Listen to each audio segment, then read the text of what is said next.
네, 안녕하세요. 5월 23일 매일 성경 말씀 묵상 시작하도록 하겠습니다. 제가 잠시 기도하겠습니다.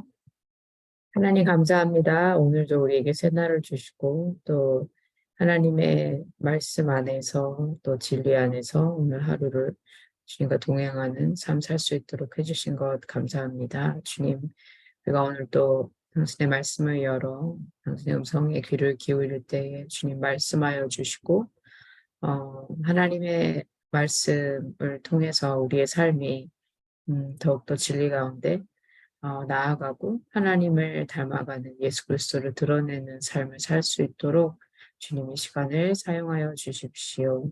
감사합니다. 예수님의 이름으로 기도했습니다. 아멘. 네, 오늘의 말씀은 민수기서 33장 50절부터 34장 끝까지입니다. 제가 읽도록 하겠습니다. 여리고 건너편 요단강가 모압 평화에서 주님께서 모세에게 말씀하셨다. 너는 이스라엘 자손에게 말하여라. 그들에게 다음과 같이 일러라. 너희가 요단강을 건너 가나안 땅에 들어가거든 너희는 직접 그 땅 주민을 다 쫓아내어라. 새겨 만든 우상과 부어 만든 우상을 다 깨뜨려 버리고 산당들도 다 헐어버려라. 내가 그 땅을 너희의 소유로 준 것이니 너희는 그 땅을 차지하고 거기에서 정착하여라. 땅은 주사위를 던져 가족별로 나누어 가지도록 하여라. 큰 쪽에는 큰 땅덩어리를 유산으로 주고 작은 쪽에는 작은 땅덩어리를 유산으로 주어라. 주사위를 던져 나오는 대로 각자 자기 것으로 삼도록 하여라. 땅을 나눌 때에는 같은 조상을 둔 지파들끼리 나누어 가지도록 하여라. 너희가 그 땅의 주민을 다 쫓아내지 아니하고 너희와 함께 있도록 허락하였다가는 그들이 너희 눈에 가시가 되고 옆구리를 찌르는 바늘이 되어서 너희가 살아갈 그 땅에서 너희를 괴롭힐 것이다. 그뿐만 아니라 나는 그들에게 하기로 계획한 것을 그대로 너희에게 하겠다. 34장 주님께서 모세에게 말씀하셨다. 이스라엘 자손에게 명하여라. 그들에게 다음과 같이 말하여라. 너희는 이제 곧 가나안 땅에 들어가게 된다.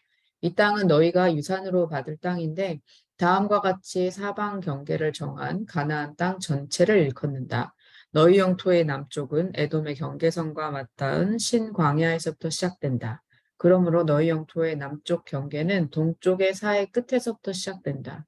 너희의 경계선은 아그라빔 비탈 남쪽을 돌아 신을 지나 가데스바네아 남쪽 끝까지 갔다가 또 하살 아달로 빠져 아스몬까지 이른다. 경계선은 더 연장되어 아스몬에서부터 이집트 국경지대의 강을 따라 지중해가 시작되는 곳까지 이른다. 서쪽 경계는 지중해와 그 해안선이다. 이것이 너희의 서쪽 경계가 될 것이다. 너희의 북쪽 경계는 다음과 같다. 지중해에서부터 호르산까지 너희는 경계선을 그어라.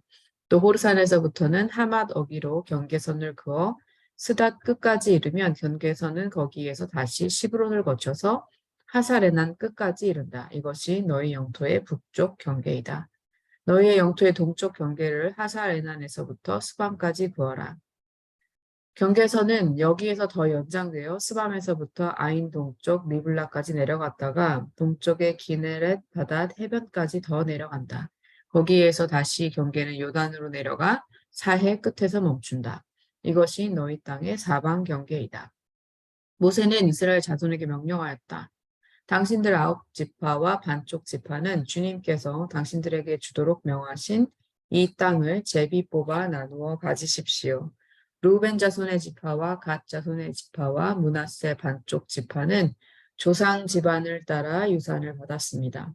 이 두 지파와 반쪽 지파는 자기들의 유산을 해 뜨는 쪽 여리고 맞은편 요단강 동쪽에서 이미 차지하였습니다.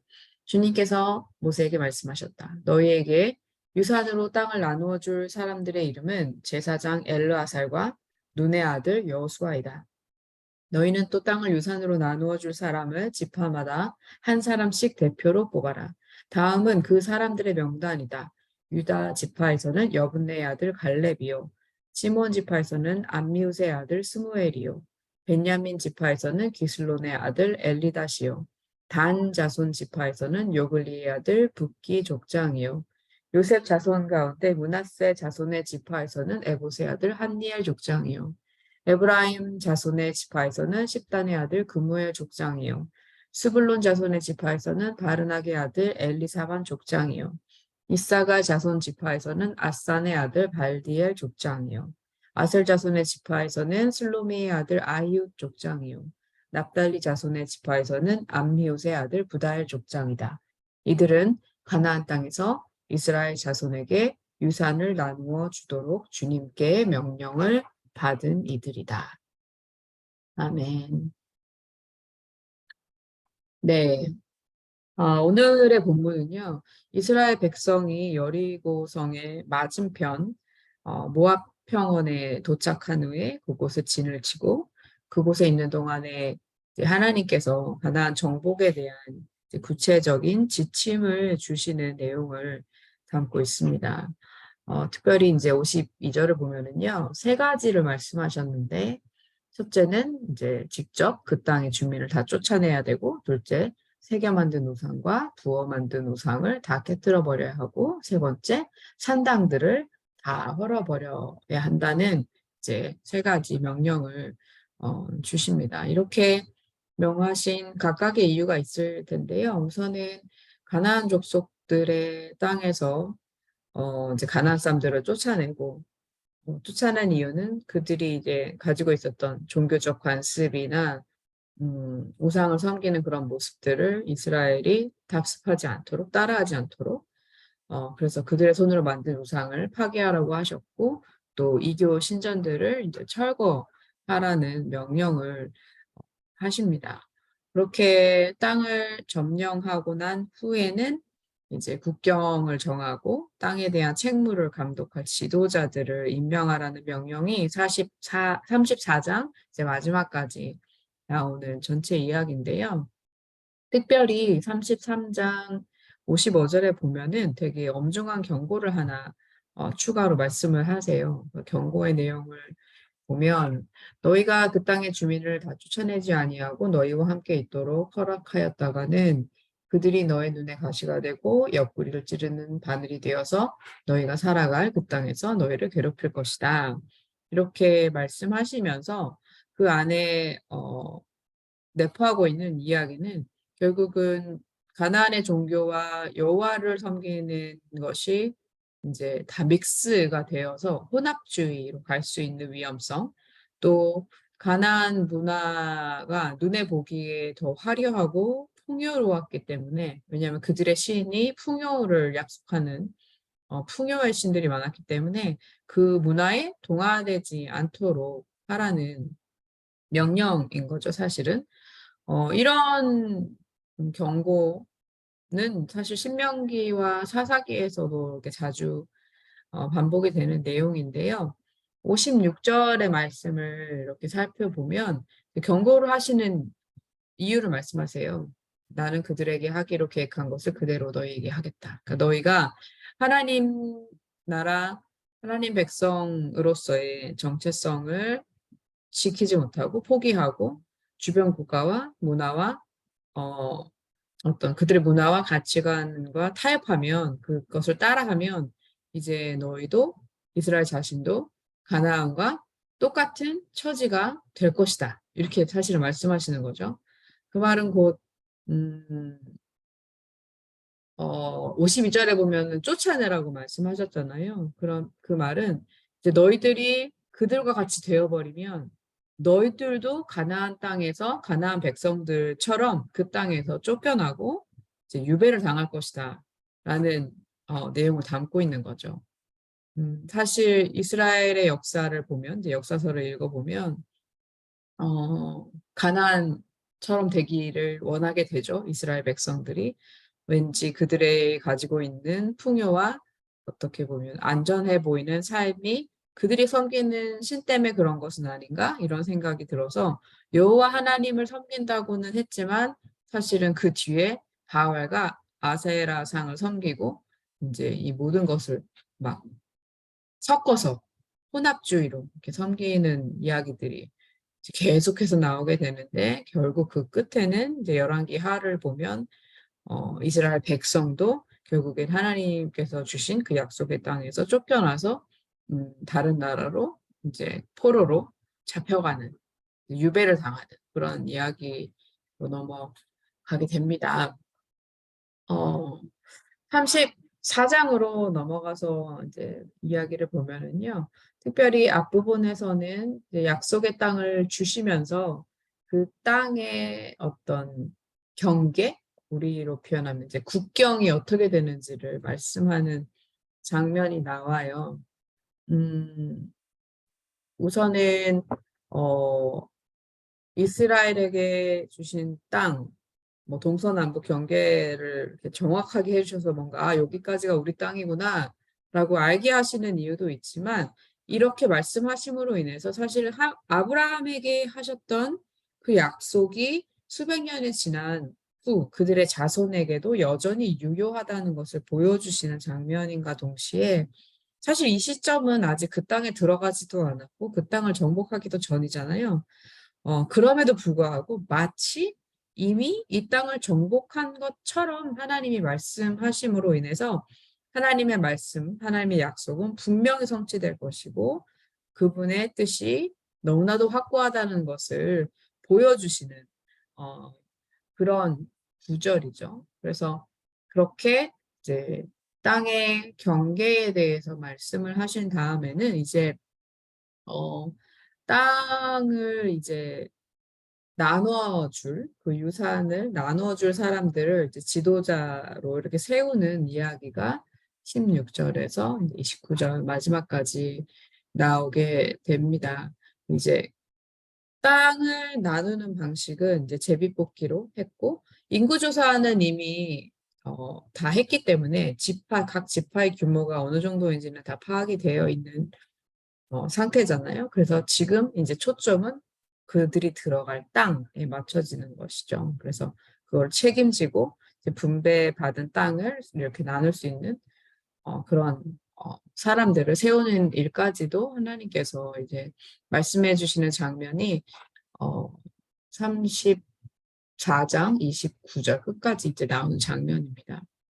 특별히 이 경계에 대해서 우리가 그 국경에 대해서 좀 더 생각을 해보면은요, 안타깝게도 이스라엘 역사 속에서 이렇게 주신 이 경계대로 땅을 정복해서 살았던 시절은 굉장히 짧습니다. 다윗과 솔로몬의 시대를 제외하고는 늘 미완성으로 남았었는데요.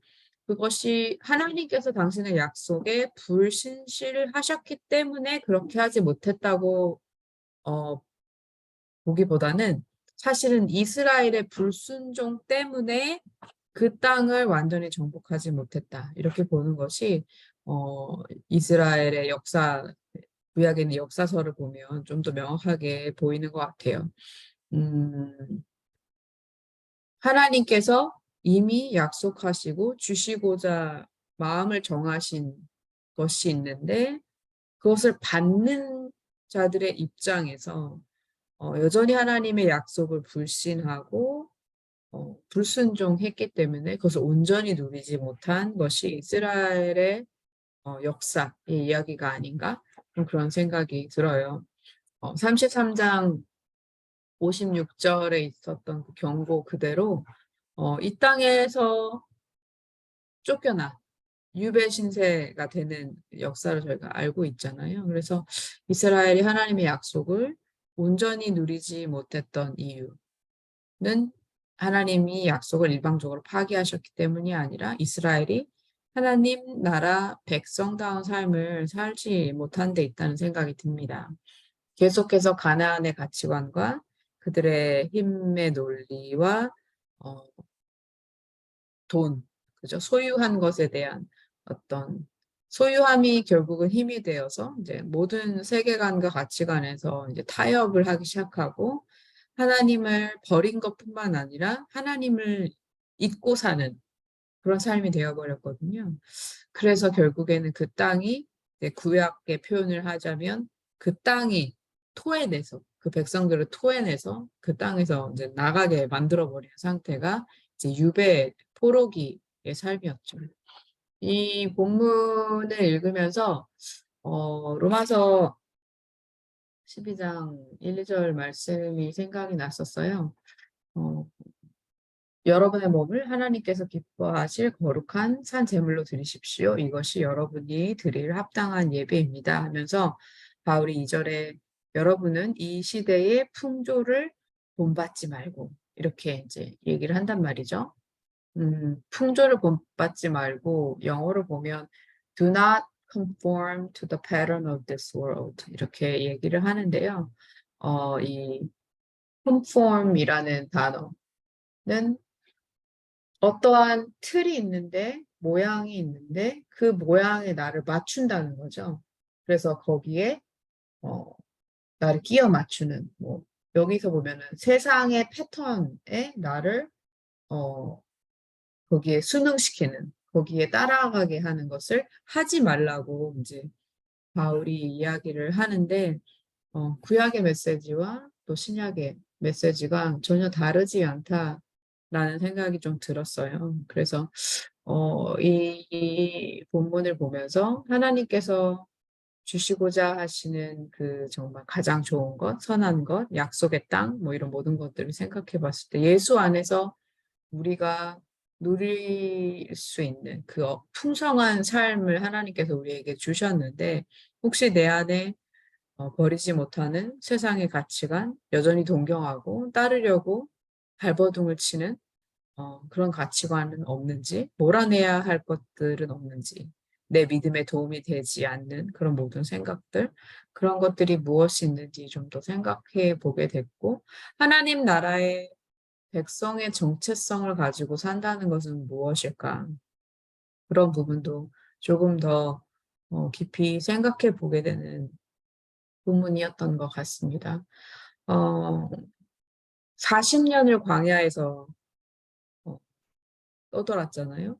2주면 갈 수 있었던 거리를 그 긴 시간을 한 세대가 다 죽어서 광야에서 장사되는 그 일이 벌어지는 그 긴 시간을 돌면서 400년 동안의 어떤 노예 같은 삶, 노예로서의 어떤 몸에 배어버린 자기도 모르게 그런 습성을 버리고 하나님을 의지해서 사는 것을 계속해서 훈련하고 연습하고 했었던 것인데 막상 그 40년의 시간이 끝나고 이제 정말 정착할 수 있는 어떠한 새로운 곳으로 들어갈 때 이렇게 구체적인 워닝이 경고가 있었음에도 불구하고 여전히 하나님에 대한 불신, 불순종으로 이스라엘의 역사가 그렇게 다운힐 계속 바닥을 치게 되는 그런 것들을 보면서 우리의 삶의 모습과 크게 다르지 않구나라는 생각을 좀 하게 됐던 것 같습니다. 네, 오늘은 여기까지 하도록 하겠습니다. 내일 또 35장의 이야기로 만나도록 하겠습니다. 2장 남았네요, 민숙이. 거의 다 끝나갑니다. 네, 기도하겠습니다. 하나님 감사합니다. 이스라엘의 역사를 보면서 또 우리의 여정을 돌아봅니다. 주님, 불평하고 불만을 토로해도 하나님 여전히 인내하시고 우리에게 이스라엘에게 긍휼과 사랑을 베푸시고 필요한 것들을 공급하셨지만 여전히 우리는 하나님을 의심하고 하나님께서 주시고자 하신 그 약속의 의미를 다 이해하지 못하여 세상에 좋아 보이는 것, 우리 눈에 좋아 보이는 것을 쉽게 따르고 많은 삶인 것을 다시 한번 고백합니다. 하나님, 주님께서 우리의 삶을 보시고 사랑으로 경고하실 때 그것을 귀 기울여 들을 수 있는 그런 믿음의 귀를 허락하여 주시고 그 말씀대로 살 수 있도록 우리를 계속해서 이끌어 주시기를 간절히 기도합니다. 그래서 하나님의 선하심과 신실하심이 늘 우리의 삶 가운데 드러나고 또 그것을 경험함으로 인해서 우리가 더욱더 성숙해가고 하나님의 형상이 회복되어지어 가고 또 예수 그리스도를 드러내는 삶을 살 수 있도록 그래서 그 하나님의 생명력을 계속해서 흘려보내며 살 수 있는 그런 하나님 나라 백성다운 삶 살 수 있도록 주님 우리를 붙들어 주십시오. 감사합니다. 예수님의 이름으로 기도했습니다. 아멘. 네, 감사합니다. 다음에 내일 또 뵙도록 하겠습니다. 바이.